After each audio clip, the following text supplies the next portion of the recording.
Ngalan ng Ama, ng Anak at ng Espiritu Santo. Amen. Ang pagpapala ng ating Panginoong Hesukristo, ang pag-ibig ng Diyos Ama, at ang makikipagkaisa ng Espiritu Santo naway sumainyong lahat. At sumaiyo rin. Mga kapatid, tinipon tayo bilang mga kaanib na angkan ng Diyos, kaya dumulog tayo sa maawaing Panginoong napapatawad ng lubos. Sinugong tagapagpagaling sa mga nagsisisi, Panginoon, kaawaan mo kami. Panginoon, kaawaan mo kami. Dumating na tagapag-anyayang mga makasalanay magsisi, Kristo, kaawaan mo kami. Kristo, kaawaan mo kami. Nakaluklok ka sa kanan ng Diyos Ama para ipamagitan kami. Panginoon, kaawaan mo kami. Panginoon, kaawaan mo kami. Kaawaan tayo na makapangyarihang Diyos, patawarin tayo sa ating mga kasalanan at patnubayan tayo sa buhay na walang hanggan. Amen. Manalangin tayo. Ama naming makapangyarihan, dumudulog kami sa iyong pagmamahal upang kaming nagsisipagbagong buhay at gumagawa ng kabutihan ay mamalaging wagas sa pagsunod sa iyong mga utos at ang pagkabuhay ng aming manunubos ay maipagdiwang naming mataos sa pamamagitan niya kasama ng Espiritu Santo magpasawalang hanggan. Amen. Magsiupo po ang lahat.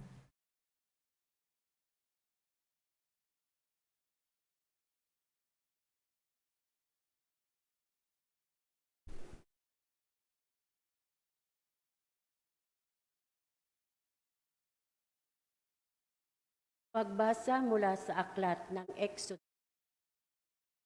Noong mga araw na iyon, sinabi ng Panginoon kay Moises, "Balikan mo ngayon din ang mga Israelitang inialis mo sa Ehipto.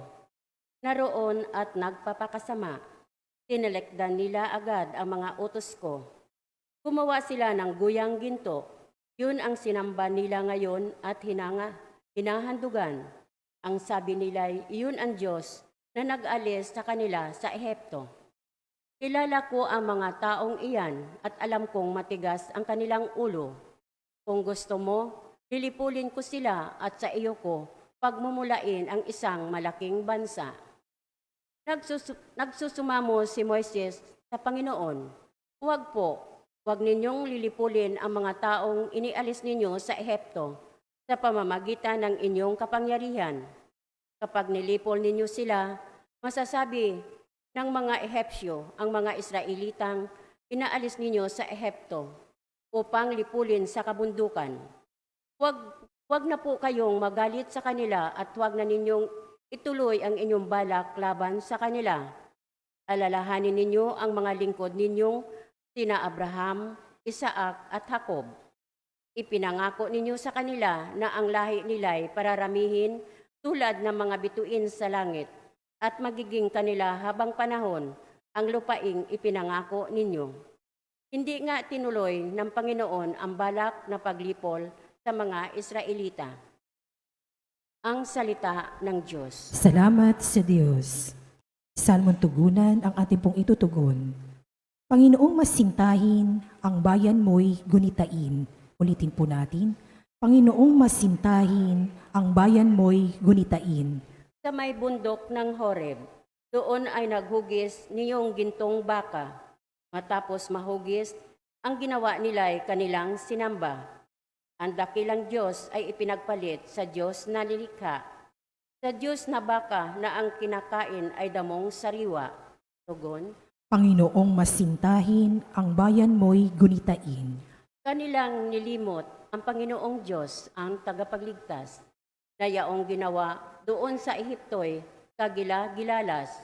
Sa lupaing iyon ang ginawa niya'y tunay na himala. Sa dagat ng tambo, yaong nasaksihan ay kahanga-hanga. Tugon, Panginoong masintahin, ang bayan mo'y gunitain. ang pasya ng Diyos sa ginawa nila'y lipulin pagdaka. Agad na dumulog sa poon si Moises na magitan siya at hindi natuloy yaong kapasyahan na lipulin sila. Tugon, Panginoong masintahin, ang bayan mo'y gunitain. Magsitayo po ang lahat. Wika mo'y aming diringgin, wika mo'y aming kamo'y aming tutukin. Sumainyo ang Panginoon. At sumaiyo rin. Ang mabuting balita ng Panginoon ayon kay San Juan. Papuri sa iyo, Panginoon. Noong panahong iyon, sinabi ni Jesus sa mga Hudyo, "Kung ako lamang ang nagpapatotoo tungkol sa aking sarili, huwag ninyong tanggapin. Ngunit may ibang nagpapatotoo tungkol sa akin at totoo ang kanyang sinasabi. Nagpasugo kayo kay Juan at nagpatotoo siya tungkol sa katotohanan. Hindi sa kailangan ko ang patotoo ng tao. Sinasabi ko lamang ito para maligtas kayo. Si Juan ay parang maningas na ilaw na nagliliwanag noon, at kayo'y sandaling nasiyahan sa kanyang liwanag. Ngunit may patotoo tungkol sa akin na higit sa patotoo ni Juan. Ang mga gawang ipinagagawa sa akin ng Ama, at siya ko namang ginaganap. Iyan ang nagpapatotoo na ako'y sinugo niya. At ang Amang nagsugo sa akin ay nagpapatotoo rin tungkol sa akin. Kailanmay hindi ninyo narinig ang kanyang tinig at nakita ang kanyang anyo. Walang pitak sa inyong puso ang kanyang salita, sapagkat hindi kayo nananalig sa akin na sinugo niya.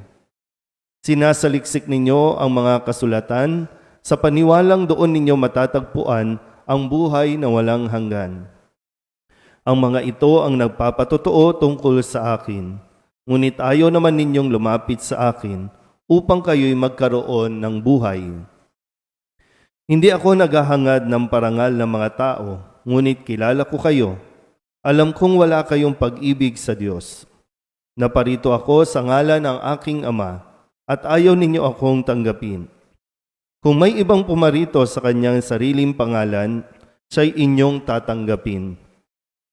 Ang hinahangad ninyo'y ang parangal ng isa't isa, at hindi ang parangal na nanggagaling sa iisang Diyos. Paano kayong makapaniniwala? Huwag ninyong isiping ako ang magsasakdal sa Ama laban sa inyo. Si Moises na inaasahan ninyo ang siyang maghaharap ng sakdal laban sa inyo. Kung talagang pinaniniwalaan ninyo si Moises, ako'y paniniwalaan din sana ninyo, sapagkat sumulat siya tungkol sa akin. Ngunit kung hindi ninyo pinaniniwalaan ang mga sulat niya, paano ninyong paniniwalaan ang mga sinasabi ko?" Ang mabuting balita ng Panginoon. Pinupuri ka namin, Panginoong Hesukristo. Isang magandang umaga po sa inyong lahat.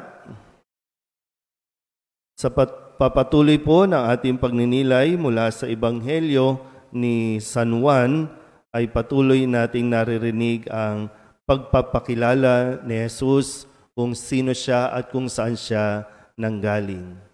Malinaw kay Jesus ang kanyang identity. Sabihin niyo nga po, identity. Pag sinabing identity, yung pagkakakilanlan, yung pagkakilala niya sa kanyang sarili. Dahil nga, patuloy siyang hindi kinikilala sa kabila ng mga nagpapatotoo. Nagpatotoo si Juan, yung mga sinulat sa propeta, nakita rin sa kanya, pero napapatuloy pa rin yung pagtanggi ng mga tao na siya ay tanggapin at kilalanin.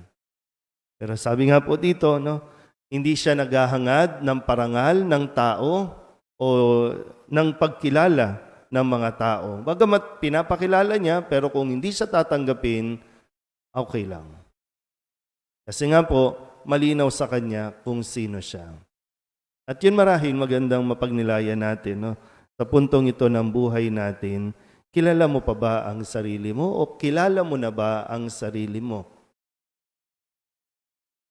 Kasi malinaw dapat sa atin, tayo ay galing sa Diyos. Lahat ng galing sa Diyos, mabuti, pawang mabuti. Kilala pa ba natin ang ating sarili? Kung sino tayo ayon sa nilikha ng Diyos, ayon sa kanyang paglikha sa atin? sa pag-aaral po, no, sa human psychology, importante yung identity. Kaya nga, no, marami ang confused, marami ang hindi alam kung sino sila, ano sila, na para bang nakadepende sa ito ang nararamdaman ko kaya ito ako. O kaya naman, pwedeng dahil sa pressure, no, sa pressure ng mga tao, kung kaya sinisikap niya na maging siya na hindi naman talaga siya. Yung bang nababago, no? Pinipilit na iugnay o isaalang-alang kung ano ang sasabihin ng mga tao sa kung ano ang kanyang ikikilos o gagawin. Mahirap po kung wala tayong pagkilala sa ating sarili. Basic po yun eh. Kung mababaw ang pagkilala mo sa iyong sarili, magiging madali ang pagbabago. Pag sinabi ng tao masama ka, magiging masama ka. Pag sinabi ng tao mabait ka, magiging mabait ka. So nakukondisyon ka lang, no, at yung tunay na ikaw ay hindi lumalabas.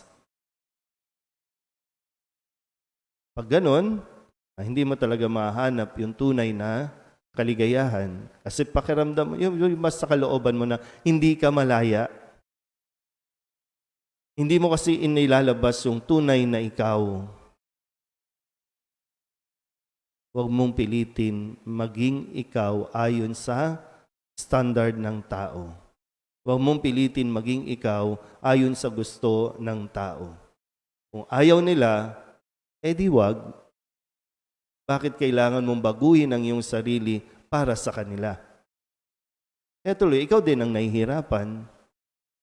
Kasi pati ikaw, hindi mo na nakikilala kung sino ka. At paano mo ipapakilala ang iyong totoong sarili kung ikaw mismo hindi mo matanggap kung sino ka? Ipipilit mo lang ng ipipilit. Hindi mo makukuhang maging masaya niyan. Eh, si Kristo, kahit na ayaw sa Kanya, malaya siyang nakakapagsalita, malaya siyang naipapahayag ang kanyang damdamin, ang kanyang sarili, dahil alam niya, siya ay galing sa Diyos. At lahat ng ginagawa niya ay para sa Diyos. Yun lang. Yun ang mahalaga. Hindi importanteng matuwa sa iyo ang tao. Ang importante, natutuwa sa iyo ang Diyos. Kahit gaano pa kahirap ang iyong pinagdaraanan sa mga rejections na binibigay ng mga tao, hindi ka dapat doon mag-focus. Mag-focus ka doon sa kung ano ang misyon na iniatang sa iyo ng Diyos. Amen?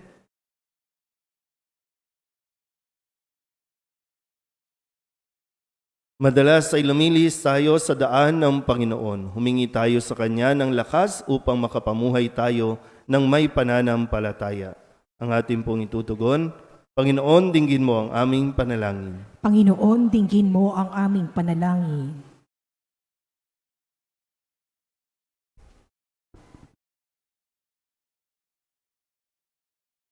Ang mga Kristiyano sa lahat ng dako naway manalangin ng higit na mataimtim sa panahong ito ng Kwaresma. Manalangin tayo sa Panginoon. Panginoon, dinggin mo ang aming panalangin. Ang mga walang pananampalataya naway makinig sa salita ng Diyos upang sila ay maligtas. Manalangin tayo sa Panginoon. Panginoon, dinggin mo ang aming panalangin. Ang mga kasalukuyang kaguluhan sa simbahan naway makalutas ng paglago ng pananampalataya. Manalangin tayo sa Panginoon. Panginoon, dinggin mo ang aming panalangin. Ang mga mahihirap, may sakit, at mga may kapansanan, naway madama ang presensya ng Diyos sa kanilang buhay sa pagtataguyod ng kanilang mga pamilya at kaibigan. Manalangin tayo sa Panginoon. Panginoon, dinggin mo ang aming panalangin. Ang mga yumao, naway makarating sa kanilang walang hanggang tahanan sa tulong ng ating mga panalangin. Manalangin tayo sa Panginoon. Panginoon, dinggin mo ang aming panalangin. Dulugin natin sa Panginoon ang ating mga personal na kahilingan at mga panalangin para sa ating mga pamilya. Kasama ang mga kahilingan ng mga nanonood sa online. Lahat ng mga misang pasasalamat, espesyal na intensyon at mga kaluluwa na inihiling na ipagdasal sa misang ito.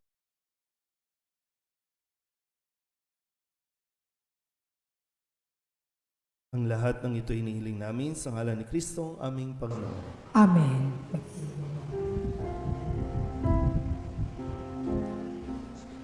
Buksan ng aming puso, turuan mong magalaw sa bawat pagkukuro, lahat ay makayakap. Buksan ng aming isip, sikatan ng liwanag ng kusang matang kilig, tungkuling nabanal. Buksan ng aming palad, sarili maialay, tulungan mong ihanap kami ng bagong malay. Manalangin kayo mga kapatid upang paghahain natin ang kalugdan ng Diyos sa mga makapangyarihan. Tanggapin nawa ng Panginoon itong paghahain sa iyong mga kamay, sa kapurihan niya at karangalan sa ating kapakinabangan at sa buong sambayanan niyang banal. Ama naming lumikha, sa aming paghahain ng mga alay na ito kami naway dalisayin sa aming kahinaan at patibayin nawa sa iyong kakayanan. Sa pamamagitan ni Jesucristo, kasama ng Espiritu Santo, magpasawalang hanggan. Amen. Sumainyo ang Panginoon. At sumaiyo rin. Itaas sa Diyos ang inyong puso at diwa. Itinaas na namin sa Panginoon. Pasalamatan natin ang Panginoong ating Diyos. Marapat na siya ay pasalamatan. Ama naming makapangyarihan, tunay ngang marapat na ikaw ay aming pasalamatan sa pamamagitan ni Jesucristo na aming Panginoon. Sa aming kusang pagtitiis ng hirap, tinutulungan mo ang aming maitumpak ang kinamihas ng pagsalungat sa pananagutang iyong iniatas. Sa aming pagtulad sa anak mong mahal na nagpakasakit para sa tanan, ang pagsisikap nami iyong kinalulugdan at ang pagpapakabuti nami iyong ikinararangal. Kaya kaysa ng mga anghel na nagsisiawit ng papuri sa iyo nang walang humpay sa kalangitan, kami nagbubunyi sa iyong kadakilaan.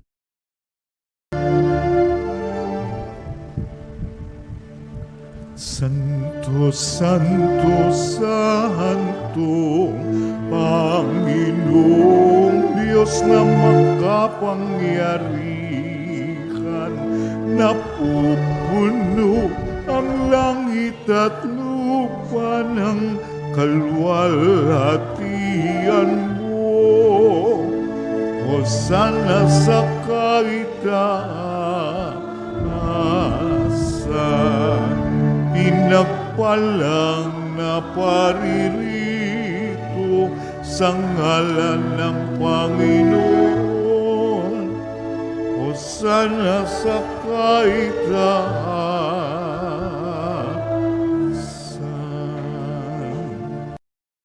Ama naming banal, ikaw ang bukal ng tanang kabanalan, kaya't sa pamamagitan ng iyong Espiritu, gawin mong banal ang kaloob na ito upang para sa aming maging katawan at dugo ng aming Panginoong Hesukristo. Bago niya pinagtiis ang kusang loob na maging handog, hinawakan niya ang tinapay, inasalamatan kaniya, pinaghati-hati niya iyon, iniabot sa kanyang mga alagad at sinabi, "Tanggapin ninyong lahat ito at kanin. Ito ang aking katawan na ihahandog para sa inyo."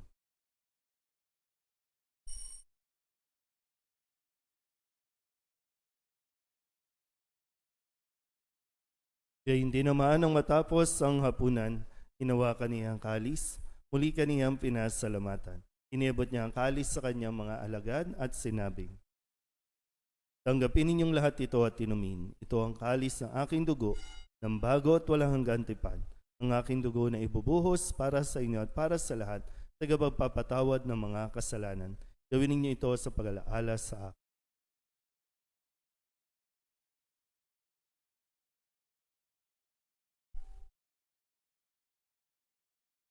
Ipagbunyi natin ang misteryo ng pananampalataya. Si Kristo'y namatay, si Kristo'y nabuhay, si Kristo'y babalik sa wakas ng panahon. Ama, ginagawa namin ngayon ang pag-alaala sa pagkamatay at muling pagkabuhay ng iyong anak, kaya tiniaalay namin sa iyo ang tinapay na nagbibigay buhay at ang kalis na nagkakaloob ng kaligtasan.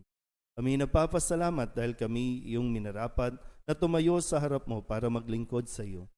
Sinasama namin kami magsasalo-salo sa katawan at dugo ni Kristo ay mabuklod sa pagkakaisa sa pamamagitan ng Espiritu Santo. Ama, linghapin mo ang iyong simbahang laganap sa buong daigdig. Puspusin mo kami sa pag-ibig kay San Francisco na aming Papa at ni Jose na aming Obispo at ng Tanang Kaparian.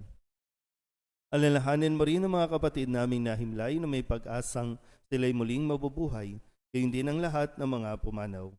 Kawaan mo sila at patuloyin sa iyong kaliwanagan. Kawaan mo at pagindapating kaming lahat na makasalo sa iyong buhay na walang wakas.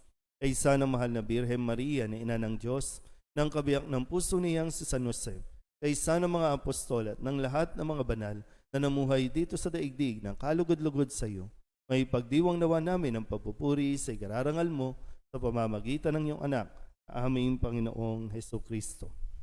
Sa pamamagitan ni Kristo, kasama niya at sa Kanya, ang lahat ng parangal at papuri ay sa iyo, Diyos amang makapangyarihan, kasama ng Espiritu Santo, magpasawalang hanggan. Amen. Amen. Amen. Kung kababaan loob tayong tumawag sa ating Panginoon ng amin. Ama namin, Sumasalangit ka, sambahin ang ngalan mo, mapasa amin ang kaharian mo, sundin ang loob mo dito sa lupa para nan sa langit. Bigyan mo kami ngayon ng aming kakanin sa araw-araw, at patawarin mo kami sa aming mga sala, para ng pagpapatawad namin sa nagkakasala sa amin, at huwag mo kaming ipahintulot sa tukso, at iadya mo kami sa lahat ng masama. hinihiling namin kami ihadya sa lahat ng masama, pagkalooban ng kapayapaan araw-araw, iligtas sa kasalanan at ilayo sa lahat ng kapahamakan, samantalang aming pinananabikan ang dakilang araw ng pagpapahayag ng tagapagligtas naming sa Hesukristo. Sapagkat iyo ang kaharian at ang kapangyarihan at ang kapurihan magpakailanman. Amen. Panginoong Hesukristo, sinabi mo sa iyong mga apostol, kapayapaan ang iniiwan ko sa inyo, ang aking kapayapaan ang binibigay ko sa inyo. Tunghayan mo ang aming pananampalataya at huwag ang aming mga pagkakasala. Pagkalooban mo kami na kapayapaan at pagkakaisa ayon sa iyong kalooban, kasama ng Espiritu Santo, magpasawalang hanggan. Amen. Ang kapayapaan ng Panginoon ay laging sumainyo. At sumaiyo rin. Magbigayan po tayo ng kapayapaan sa isa't isa.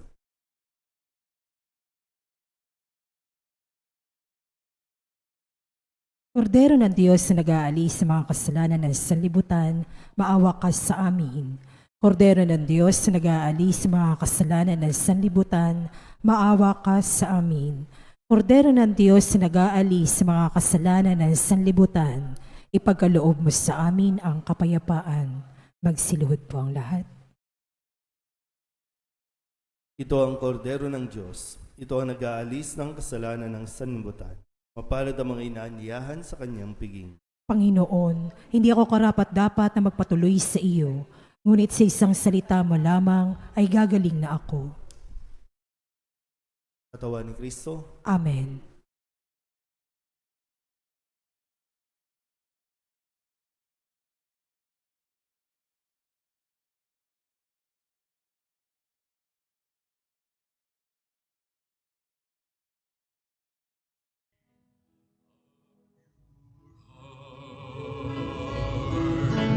Put a steadfast spirit within me.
Manalangin tayo.